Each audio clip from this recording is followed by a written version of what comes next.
저를 따라 옆 사람과 인사하겠습니다. 하나님 나라를 위해 삽시다.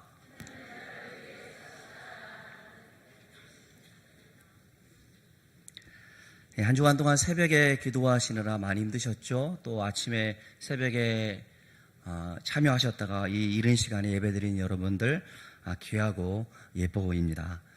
하나님께서는 사람에게 관심이 있어요. 절대로 애완견에게 만드신 이후에 관심이 있다라는 표현이 한 군데도 없이 성경에는 사람에게 모든 것이 집중되어져 있습니다. 사람을 창조하신 목적에 대해서 성경은 분명히 말씀해 주고 있습니다. 이사야서 43장 21절에 나의 찬송을 부르게 하심이라고 말씀해 주고 있고, 빌립보서 1장 11절에도 하나님의 영광과 찬송이 되기를 원한다라고 말씀해 주고 있어요. 그리고 우리가 한 주간 동안 봤습니다만은 에베소서 1장 6절에도 은혜의 영광을 찬송하게 하려 함이다라고 말씀해 주고 있습니다. 그러니까 사람이 살면서 하나님의 영광을, 은혜를 찬송하기 위해서 우리를 지으셨다라고 성경은 분명히 말씀해 주고 있습니다. 그러니까 우리는 날마다 어떻게 해야 됩니까? 찬양대 매일 해야 되죠. 그죠? 찬양하는 여러분들 아주 귀하죠. 그죠? 맞죠? 예. 그런데 단순히 노래 부르는 것이 아니라 우리의 삶, 생각하는 것, 마음에 품은 모든 것이 하나님의 영광을 위해서 살아가는 그것이 찬송의 삶이라는 사실을 우리는 기억을 했으면 좋겠습니다. 그렇기 때문에 우리가 하루를 오늘 산다 할지라도 내가 하루를 살면서 나를 구원해 주신 그 하나님의 은혜에 감사하고 노래하고 기뻐하며 내게 약속해 주신 그 약속을 소망하며 살아가는 그것이 찬송의 삶, 우리를 지으신 목적입니다. 그리고 우리는 그렇게 살아가는 사람들을 뭐라고 부르냐면 사명자라고 부릅니다. 제 유튜브에 보면 설교가 올라 있는데 제 설교 가운데 이제 알았습니다. 어떻게 하면 많은 사람들이 제 설교에 클릭을 할 수 있는지 알게 되어졌는데, 보니까 이 검색어가 사명을 치니까 제 설교가 딱 나오더라고요. 봤더니 제가 전무후무하게 엄청난 조회수를 누리고 있어요. 어떤 분은 지나가다가 우연히 들렸는데 너무 재밌게 봤다고 하시는 분들도 있고 말이죠. 그러니까 기독교인들한테는 사명이라는 단어를 굉장히 중요시 여기는 것은 바로 무엇이냐면 우리가 하나님을 찬송하기 위해서 부르시는 그 삶이 사명자의 삶이기 때문에 그렇습니다. 우스갯소리니까 웃자고 하는 소리니까 웃으셔야 됩니다, 여러분. 벌써부터 심각한 표정 지으면 안 되고요. 퀴즈 시간에 스피드 퀴즈가 있어요. 할아버지 할머니가 나왔습니다. 할아버지가 단어를 보았는데 단어의 제목이 천생연분입니다. 무슨 뜻인지 아시죠? 천생연분을 어떻게 설명해야 됩니까? 할머니한테 막 설명을 하는데 다 생각이 안 나니까 뭐라고 말하냐면 여보 당신과 나를 뭐라고 말해? 그랬더니 할머니가 대답하기를 뭐라고 했을까요? 잘 아시네요. 설마 남편들을 그렇게 생각하시는 거 아니죠? 그랬더니 할아버지가 너무 당황해서 아니 그거 말고 네 글자 있잖아, 그 우리 사이 있잖아 말했더니 뭐라고 할까요? 모르죠? 평생의 인수. 네. 한평생을 그렇게 살아왔어도 부부가 생각하는 것이 다르다. 물론 우스갯소리입니다만은 그럴 수 있다라는 생각을 해보았습니다. 한 사람은 천생연분이라고 생각을 하고 있는데 한 사람은 평생 원수라고 생각하고 있다는 것이죠. 제가 뭘 말씀드리고 싶냐면 우리가 한 사명을 가지고 한 길로 향하여 나가야 되는데 어떤 사람들의 마음이 다르고 저 사람들의 마음이 다르다라는 사실을 계속해서 말씀을 드리고자 합니다. 다른 말로 하면 동상이몽이라는 말이 있습니다. 같은 침대에 누워서 다른 꿈을 꾼다라는 뜻이겠죠. 같은 자리에 있어도 얼마든지 다를 수 있다라는 사자성어이지 않습니까? 같은 마음으로 여겼는데 다른 생각, 다른 마음을 가지고 살아가는 경우가 허다하게 많은 것이 우리들의 삶의 모습 아닌가 생각해 봅니다. 이러한 동상이몽의 모습이 오늘 본문 예수님과 제자들 사이에도 나오고 있습니다. 예수님께서는 십자가에 죽으시고 부활하신 이후에 이 땅에 40일 동안 사시다가 마지막에 승천을 앞둔 시점이 오늘 본문의 배경이에요. 그리고 나서 예수님께서 승천하시기 전에 이 땅 가운데 살아계실 때에도 줄기차게 가르쳐 주신 주제가 무엇입니까? 그 주제가 오늘 3절에 나와 있습니다. 우리가 같이 3절을 같이 읽겠습니다. 시작. 그가 고난받으신 후에 또한 그들에게 확실한 많은 증거로 친히 살아계심을 나타내사 40일 동안 그들에게 보이시며 하나님 나라의 일을 말씀하시니라. 40일 동안 계시면서 하나님의 나라의 일을 말씀하셨다라는 것이죠. 굉장히 중요한 주제죠. 그거는 신구약 성경에서 계속적으로 말씀해 주고 있는 하나님의 나라에 대해서 말씀해 주었다라는 겁니다. 나누었던 대화의 주제가 뭡니까? 하나님의 나라입니다. 하나님의 나라에 대해서 예수님은 일관되게 말씀해 주었습니다. 공생애를 시작하시면서 갈릴리에서 선포하셨던 예수님의 첫 번째 설교가 무엇이었습니까? 회개하라, 천국이 가까웠느니라. 하나님의 나라에 대해서 말씀해 주고 있습니다. 그 하나님의 나라를 위해서 사시다가 그 나라를 위해 십자가를 지시고 죽으신 후에 사흘 만에 부활하시고 이제 부활하신 이후에 승천을 앞두고 있으면서 하신 말씀이 오늘 본문의 말씀이에요. 하나님의 나라는 예수님의 가르침의 핵심일 뿐만 아니라 구약 성경에서도 줄기차게 중심 주제가 하나님의 나라였습니다. 오늘 본문을 보면서 우리는 하나님의 나라에 대해서 배울 뿐만 아니라 하나님의 나라를 바라보는 사람들 가운데 있어야 할 것, 촉구하고 있는 것이 무엇인지에 대해서 여러분들과 같이 말씀을 나누고자 합니다. 첫 번째는 하나님의 나라를 꿈꾸라라고 오늘 본문은 우리들 가운데 가르쳐주고 있습니다. 하나님의 나라에 대해서 말씀해 주고 있음에도 불구하고 제자들은 어떻습니까? 다른 생각을 품고 있습니다. 하나님의 나라가 아니라 자기의 나라, 이 땅의 나라에 관심이 많은 것을 보여주고 있습니다. 이것은 그들이 단순히 예수님께서 부활하신 40일 동안 만의 일이 아니었습니다. 예수님과 함께 3년 동안 같이 생활하면서 집중적인 지도를 받았음에도 불구하고 하나님의 나라를 보여주었음에도 불구하고 제자들은 각각 자기의 생각과 욕망의 테두리 가운데 갇혀 살았던 것을 우리는 잘 알고 있습니다. 그리고 예수님께서 십자가를 지시려고 예루살렘에 올라가시던 그 순간에도 그들은 그런 생각 가운데 있었습니다. 스승은 잡잡한 마음으로 십자가를 치기 위하여 길을 걷고 있는데 뒤따르던 제자들은 누가 높은 자리에 앉을 것인가 라는 문제로 다투고 있었습니다. 예수님께서는 예루살렘에 올라가시면서 대제사장들과 서기관들에게 붙잡혀서 고난을 당하고 죽임을 당할 것을 3번씩이나 예고했음에도 불구하고 그런 것은 안중에도 없었단 말입니다. 제자들은 예루살렘에서 뭔가 큰 일이 벌어질 거야 라고 기대하며 나아갔다는 겁니다. 그러니까 예수님께서 죽은 자도 살리고 모든 병자들을 살리시는, 그 다음에 귀신 들린 사람들을 치료하시는 그런 역사를 통해서 대중들의 지지를 받고 있었기 때문에 이제 예루살렘에 들어가면 새로운 정권을 창출할 것이다 라는 그런 기대를 가지고 있었습니다. 이제 식민지가 아니라 노마를 무찌르고 이스라엘의 주권을 회복할 것이다 라는 기대를 가지고 있었습니다. 그때 우리가 한 자리 입지를 차지해야 되지 않겠는가, 그런 생각을 가지고 있었단 말입니다. 누가 이 정권에서 높은 자리에 앉을 것인가 하는 문제로 그렇게 다투었던 것을 우리는 알고 있습니다. 부활하신 이후에 40일을 살면서 여전히 제자들은 그러한 모습을 보여주고 있습니다. 예수님은 심각하게 하나님의 나라에 대해서 줄기차게 주제를 설명해 주고 있음에도 불구하고 제자들은 이스라엘 나라의 정치적 회복을 이해하고 있다라는 말입니다. 6절 같이 읽어보도록 하겠습니다. 6절 시작.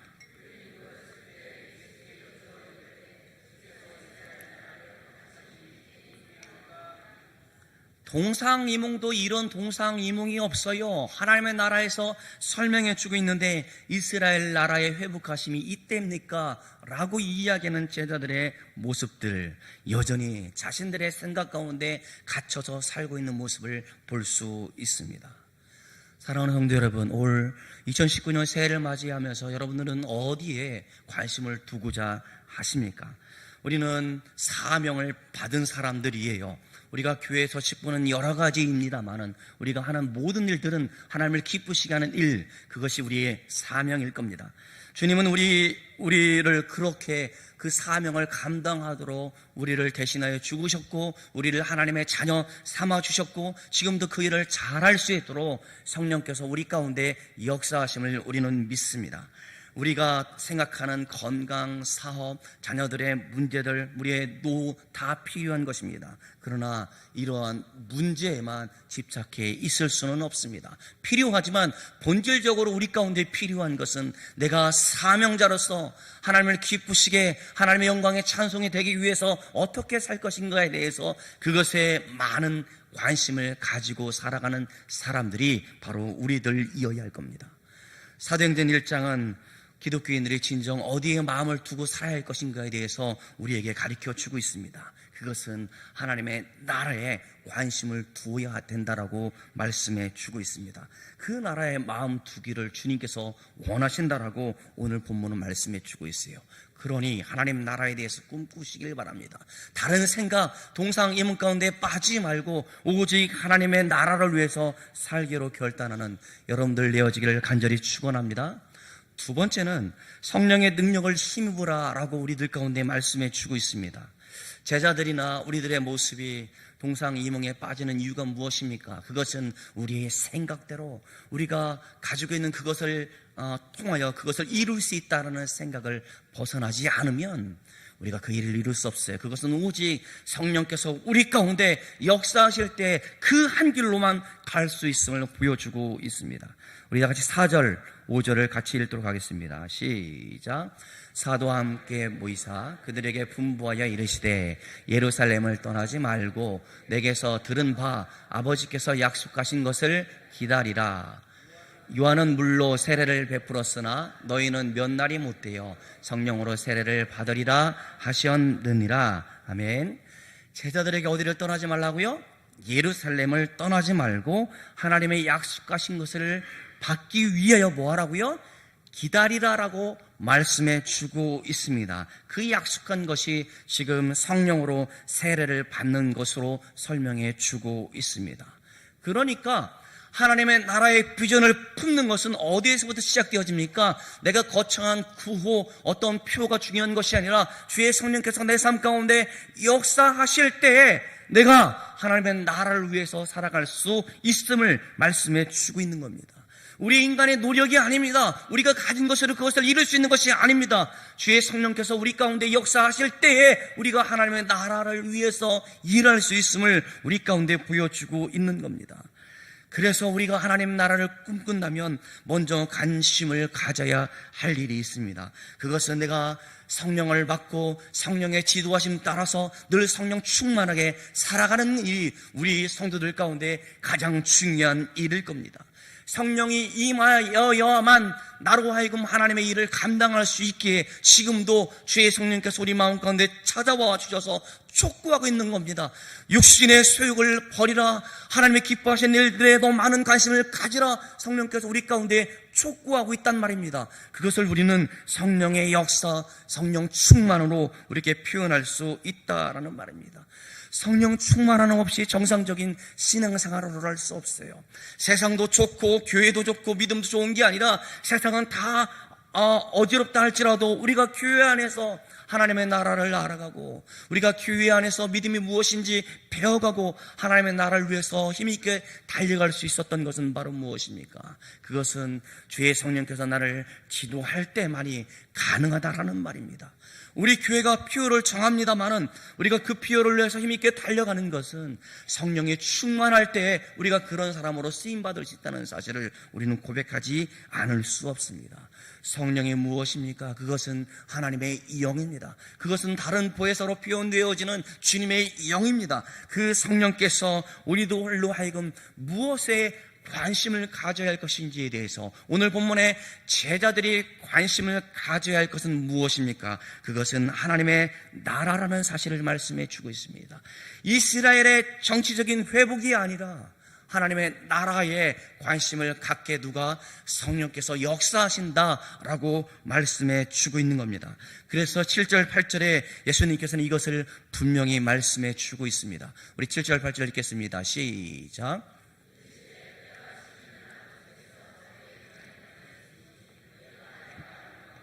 오직 성령이 너희에게 임하시면 너희가 권능을 받고 예루살렘과 온 유대와 사마리아와 땅 끝까지 이르러 내 증인이 되리라 하시니라. 아멘. 성령의 능력이 임하면 어떤 일이 일어나는지 보여주고 있는데, 오늘 넘어서 2장 17절에 보면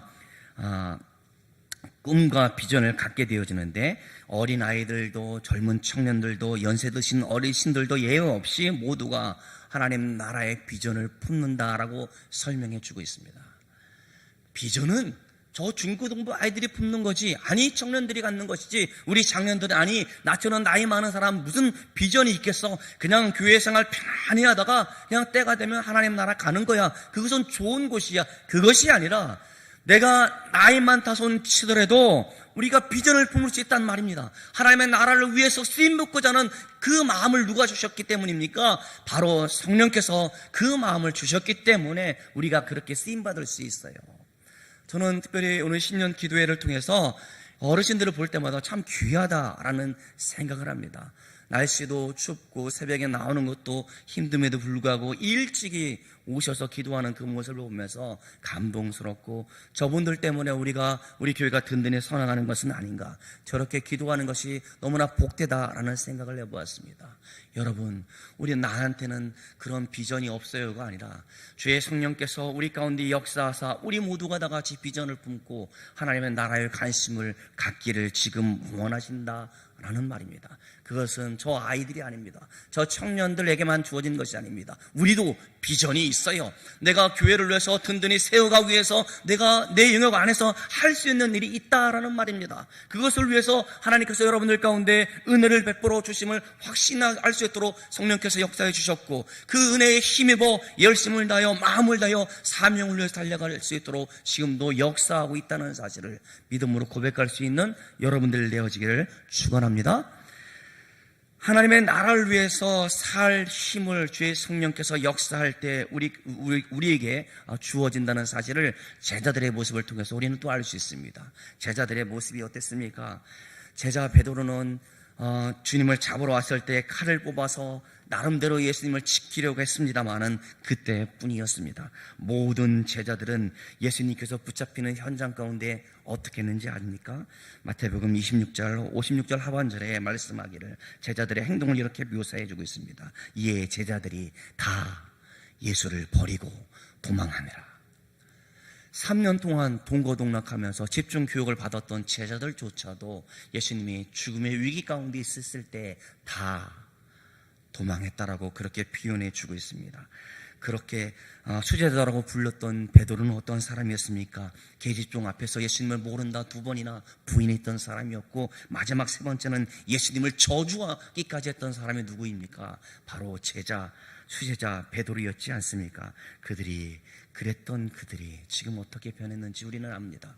그들이 성령이 역사하신 그 이후에 그들의 삶, 비겁하고 예수님을 모른다 저주하였고 다 도망하였던 그들이 예수님의 복음을 위해서 죽음을 마다하지 아니하고 예루살렘으로 돌아왔고, 그들이 복음을 증거하기 위해 그들의 목숨을 초기같이 버렸던 사실을 우리는 잘 알고 있습니다. 그들에게 어떤 변화가 일어났습니까? 그건 단지 성령의 역사하심을 통해서 그들의 삶이 완전히 바뀐 것을 우리는 잘 알고 있단 말입니다.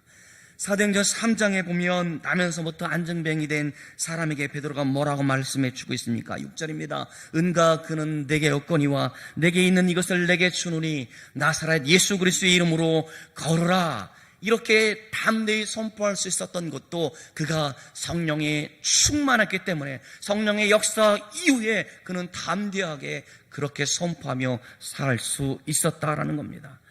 초대교회에 극심한 박해가 있었습니다. 그 박해에도 굴하지 않고 믿음을 지키며 목숨을 걸고 복음을 증거할 수 있었던 그 이유가 바로 여기에 있습니다. 성령이 임하셨기 때문에 성령의 역사를 통하여 그 성령의 충만한 은혜를 받은 사람들이 그렇게 박해에도 불구하고 죽음을 두려워하지 않고 복음을 증거하는 일에 헌신했기 때문에 초대교회가 될 수 있었다는 사실을 우리가 사도행전을 통해서 우리는 너무나 잘 알고 있습니다. 로마에 가면 지하 공동묘지가 있어요. 공동묘지예요, 여러분. 그 묘지를 카타콤이라고 그러는데, 초대교회가 로마 당국의 박해를 피해서 이 공동묘지에서 살았습니다. 1854년에 이 공동묘지가 본격적으로 발굴되어지기 시작해서 알려지게 되어졌는데, 로마의 카타콤, 이 지하 공동묘지는 모두 120개가 있다라고 합니다. 지하 동굴에 연결되어진 거리가 부산을 왔다 갔다 하고도 남을 정도로 900km 정도 된다고 하고, 그리고 이 지하 동굴에 묻힌 시신만 자그마치 200만 구의 시신이 묻혀 있다라고 합니다. 예수님 당시에 로마 인구가 100만 명으로 추정한 것을 감안한다면 엄청난 사람들이 지하 공동묘지에서 박해를 피해서 믿음을 지키기 위해서 그곳에서 생활했던 역사의 현장이 있습니다. 로마 교회는 어떤 교회인지 압니까? 로마 교회는 누군가 복음을 전했는지 알 수는 없지만 오순절 성령 역사 이후에 세워진 교회라 여겨지고 있습니다.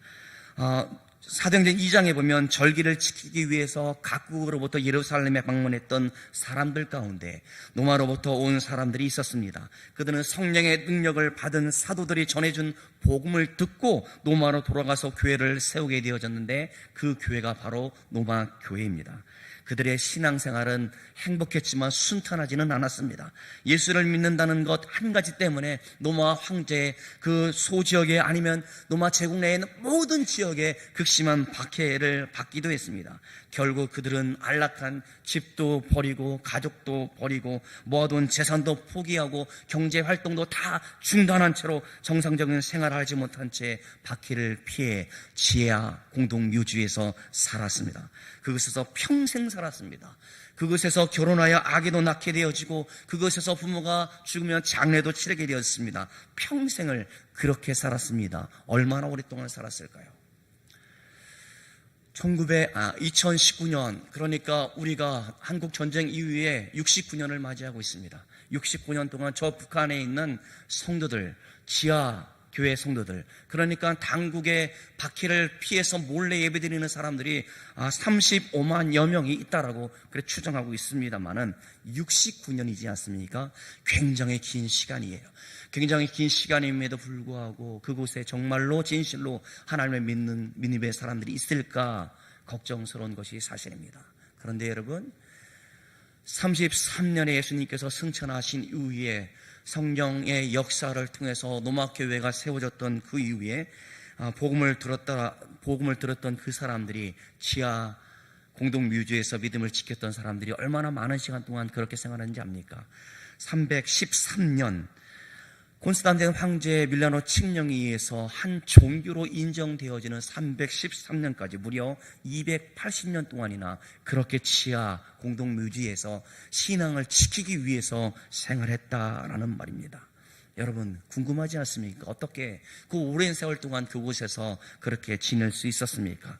예수님을 믿다가 예수를 나의 구주로 고백하다가 발각이 되어지면 죽음을 잃게 되는 그런 그런 환경들, 또 사자 밥이 되어질 그런 위기들 가운데도 불구하고 그들이 담대하게 예수는 나의 주 그리스도라고 말할 수 있었던 그 이유가 무엇이었습니까? 그들은 성령으로 충만했기 때문에 그래요.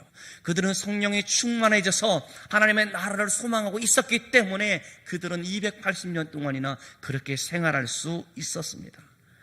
하나님의 나라는 물론 장소적인 개념도 있습니다만 하나님의 나라는 예수님께서 이 땅에 처음 오셨을 때부터 시작하여 주님께서 다시 재림하실 때에 완성되어지는 나라입니다. 즉 하나님의 나라는 하나님의 왕으로 다스릴 나라입니다. 그러니까 그 하나님의 통치, 주권, 왕권이 미치는 나라가, 먹히는 나라가 바로 하나님의 나라인 겁니다. 이 나라는 어떻게 임합니까? 그것은 정치적으로 임하는 것 아니었습니다. 군사적으로 임하는 것도 아니었습니다. 세상 나라와는 다르게 십자가를 지시고 죽으실 뿐만 아니라 부활하신 예수를 증거함으로 말미암아, 다른 말로 하면 복음 전도를 통해서 이루어지는 나라인 겁니다. 그러니까 동산교회가 여기 있는 것은 매우 의미심장한데, 우리 교회를 통해서 인근 지역, 설산동 지역에 믿지 않는 사람들 가운데 복음이 증거되어짐을 통해서 하나님의 나라가 그만큼 확장되어진다라는 말입니다. 사랑하는 성도 여러분, 우리의 마음이 진정 하나님의 나라에 가 있습니까? 우리는 표 일어나 사방을 보라는 말씀처럼 일어나 그저 묵묵히 눈을 들어 사방을 쳐다보는 것이 아니라 우리 성도 한 사람 한 사람이 미쳐있는 그곳, 서 있는 그곳에서 복음을 위해서 헌신하는 그 사람이 증거되어지는 그 말씀을 통해서, 여러분의 삶의 모습을 통해서 하나님은 살아계시고 하나님은 우리를 위하여 지금도 우리를 구원받기를 원하시는 그 하나님으로 증거하는 사람들이 있을 때, 그것이 하나님이 기뻐하시는 모습 아니겠습니까? 그것을 통하여 우리가 볼 수 있어야 되지 않겠습니까? 그것을 위해서 내가 주인공이 되어야 되지 않겠습니까? 그 복음 증거하는 일들 가운데 쓰임받는 여러분들 되어지기를 간절히 축원합니다. 저는 올 한 해 의미 있는 표현이라고 생각이 되어져요. 내년에 보면 제가 전에 살던 그 빌라에도 언제까지 퇴거하라 라고 그렇게 나왔다고 이야기를 하는데, 일부 지역은 이제 이주를 시작해야 할 겁니다. 어쩌면 지금 표가 우리가 성도들이 어쩌면 이사를 갈 수도 있을 것 같아요. 이사를 가더라도 물론 가까이 갔으면 더 좋겠고 교회 중심으로 여러분들이 생활 환경이 그렇게 되어졌으면 좋겠습니다만은 혹 믿지 못해서 떠날 수 있다라고 생각이 되었습니다. 그런데 사방을 보라, 사방마다 보여주는 곳마다 이사하는 집밖에 없습니다. 지나가는 곳마다 텅텅 빈 빌라밖에 보이지 않습니다. 그러한 환경 가운데 이러한 비전의 말씀이 우리 가운데 주어졌습니다. 그것은 다 이사간다 할지라도 믿음의 눈을 가지고 우리가 그렇게 훈련되어지고 복음 증거를 위해 선신하는 사람들이 한 사람 한 사람 일어날 때, 우리 교회를 중심으로 멀리 떨어져 있던 채더라도 하나님께서 예비한 사람들을 보내주실 것이라는 그런 믿음으로 피오를 외치고 피오를 위해서 기도할 수 있기를 간절히 소망합니다. 그래서 의미가 있어요. 그 표가 우리들 가운데 복음 증거하는 기회가 올 한 해 우리들 가운데 주어졌다라는 말입니다. 교회는 어떤 곳입니까? 복음을 증거하는 것이 본질적인 사명에 있는 교회가 그것이 바로 교회인 것입니다. 우리를 불러주시고 우리에게 직분을 주시고 우리에게 성령 충만케 하신 그 이유는 복음을 증거하기 위해서, 땅끝까지 우리 주 예수 그리스도의 복음을 증거하기 위해서 힘 닿는 데까지 우리가 해야 될 일이기 때문에 우리를 불러주셨다는 사실을 다시 한번 마음으로 확신할 수 있는 여러분들 되어지를 간절히 축원합니다. 어느 소설가가 이렇게 말했어요. 하늘을 겨냥하라, 그러면 땅을 덤으로 얻을 것이다.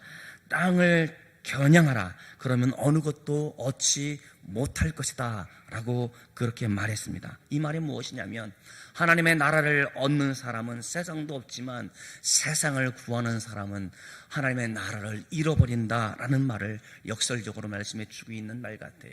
마태복음 6장 33절, 우리가 잘 아는 것처럼 그런즉 너희는 먼저 뭘 구하라? 그의 나라와 그 일을 구하라. 그리하면 뭐라고요? 이 모든 것을 너희에게 더하시리라. 하나님은 우리에게 하나님의 나라에 우선순위를 둘 것을 말씀해 주고 있습니다. 우리가 먼저 하나님의 나라를 구하면 땅의 것을 덤으로 주신다라는 그런 믿음의 고백이 여러분 가운데 있기를 바랍니다. 어릴 때 논을 보았는데 논두렁이 있잖아요. 여러분, 참 우리나라 사람들은 지혜롭죠. 논두렁을 그냥 놀려둡니까? 그렇지 않습니다. 논두렁마다 뭐를 심었게요?